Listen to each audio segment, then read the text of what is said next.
வலனபுலுவன்னகும் பிஷைஇன் மினல் ஹவுஃப், பயத்தால் சோதிப்போம். இப்ப அல்லாஹ் பயப்படுறது சோதனையா? இல்லை. ஒரு மனிதன் அல்லாஹ்வுடைய தண்டனையை அஞ்சுவது, பயப்படுவது ஈமானுடைய நிலை. மறுமையை பற்றி கவலைப்படுவது இபாதத்.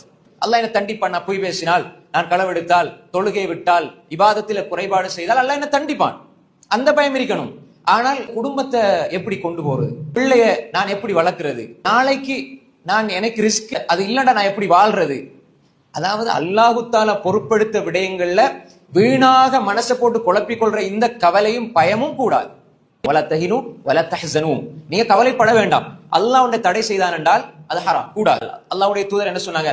மனித முயற்சியும் தவக்குலும் இருக்கணும், தன்னம்பிக்கையும் இருக்கணும், தவக்குலும் இருக்கணும். தன்னம்பிக்கை மட்டும் இருந்தால் அந்த மனிதன் என்னால முடியும் என்று சொல்லி கொடுப்பாங்க.